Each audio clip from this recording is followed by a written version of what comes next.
वो बैसाखी जो अपने आप को सबसे मजबूत मानती थी कि उसी की वजह से दिल्ली में नरेंद्र मोदी की सरकार चल रही है, अब उस बैसाखी की टेंशन बढ़ गई है। मैं बात कर रहा हूं चंद्रबाबू नायडू की। चंद्रबाबू नायडू वो व्यक्ति हैं जिनकी वजह से नरेंद्र मोदी तीसरी बार प्रधानमंत्री हैं। चंद्रबाबू नायडू वो व्यक्ति हैं जिनकी वजह से केंद्र की सरकार टिकी हुई है। लेकिन दोस्तों, अब बड़ी परेशानी है, अब बड़ी मुश्किल है, क्योंकि हुआ यह है कि चंद्रबाबू नायडू से भी बड़ी जो जरूरत थी वो कोई और पूरी कर रहा है। आप जानते हैं कि देश की राजनीति में बड़ी उथल पुथल हो चुकी है। टीएमसी में जो बागी सांसद थे तकरीबन 20, उन्होंने अपना समर्थन एनडीए को दे दिया है, बिना शर्त दे दिया है, यानी चंद्रबाबू नायडू से ज्यादा मजबूत वो हो गए हैं। दूसरा, दक्षिण भारत की राजनीति में एक बड़ा उलटफेर हुआ। दक्षिण भारत की राजनीति में स्टालिन सत्ता से बाहर हुए, कांग्रेस स्टालिन का साथ छोड़कर टीवीके के साथ चली गई, विजय के साथ चली गई, वहां कांग्रेस और टीवीके की सरकार बन गई। ऐसे में स्टालिन किनारे हो गए, तो अब भारतीय जनता पार्टी की नजरें स्टालिन पर टिकी हैं।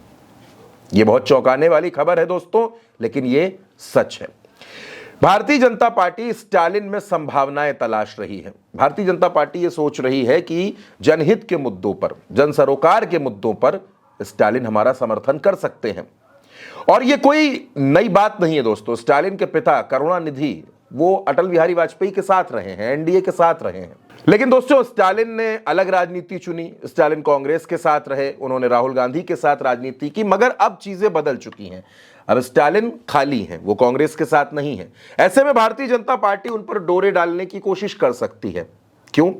ताकि चंद्रबाबू नायडू की जो जरूरत है उसको कम किया जा सके।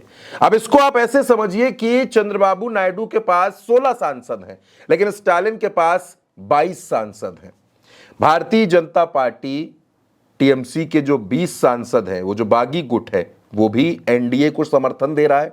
एकनाथ शिंदे ने महाराष्ट्र की राजनीति में बड़ा उलटफेर किया। उद्धव ठाकरे के 6 सांसद तोड़े, यानी एकनाथ शिंदे अब 13 सांसदों वाली पार्टी बन गए।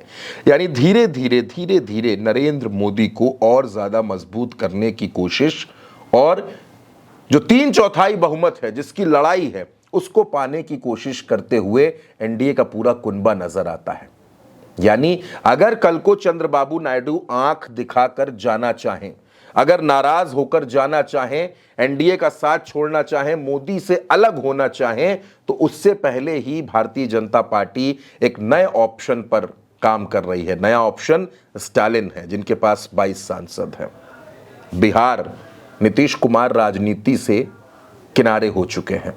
वो बिहार के अब मुख्यमंत्री नहीं हैं, अब वो दिल्ली की राजनीति कर रहे हैं। बिहार में भारतीय जनता पार्टी का मुख्यमंत्री बन चुका है, बंगाल में भारतीय जनता पार्टी का मुख्यमंत्री बन चुका है, महाराष्ट्र में भारतीय जनता पार्टी का मुख्यमंत्री है। यानी बीजेपी ने हर जगह पर अपना मुख्यमंत्री बिठा लिया है।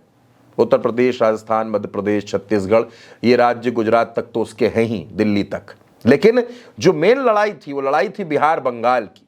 तो बिहार और बंगाल दोनों जगह भारतीय जनता पार्टी की सरकार है, भारतीय जनता पार्टी के मुख्यमंत्री हैं। वो नीतीश कुमार जो बैसाखी के दूसरे सहारे थे, वो राजनीति से आप ये कह सकते हैं कि रिटायर हो चुके हैं। अब बचते हैं नायडू के पास हैं 16 सांसद। उन 16 सांसदों की उस जरूरत को कैसे खत्म किया जाए, उसके लिए भारतीय जनता पार्टी स्टालिन पर काम कर रही है। आप देखिए, आम आदमी पार्टी टूटती है, आम आदमी पार्टी के राज्यसभा सांसद टूटते हैं, राघव चड्ढा समेत तमाम सांसद टूट जाते हैं, फिर टीएमसी टूट जाती है, फिर शिवसेना का उद्धव गुट टूट जाता है, और अब यह कहा जा रहा है कि बहुत से अलग अलग दलों पर भारतीय जनता पार्टी की निगाहें हैं। क्या स्टालिन की पार्टी में भी कोई तोड़फोड़ हो सकती है, या फिर स्टालिन एनडीए में आ सकते हैं? तमाम तरह की बहस चल रही है दोस्तों। देखिए, राजनीति में ना कोई स्थायी शत्रु है, ना कोई स्थायी मित्र है। यहां कुछ भी स्थायी नहीं होता। जो कुछ है वो समय के साथ चलता है, समय के साथ होता है। ऐसे में अब हर किसी के मन में यह सवाल है कि देश की राजनीति में नई उथल पुथल क्या होने वाली है, नया उलटफेर क्या होने वाला है। क्या दक्षिण भारत की राजनीति में चंद्रबाबू नायडू का कद कमजोर होने वाला है? चंद्रबाबू नायडू जो बात बात पर नाराजगी जाहिर करते हैं, बात बात पर दिल्ली भाग कर आते हैं, क्या भारतीय जनता पार्टी को यह रास नहीं आ रहा है और इसी वजह से जो नया विकल्प है, जो नई संभावना है, उसको तलाशते हुए स्टालिन पर भी काम किया जा सकता है। अगर ऐसा होता है तो ये राजनीति में बड़ा उथल पुथल करने वाली घटना हो जाएगी। दोस्तों, आप इस पर क्या सोचते हैं? आप अपनी राय हमें कमेंट बॉक्स में जरूर बताइएगा। फिलहाल के लिए इतना ही।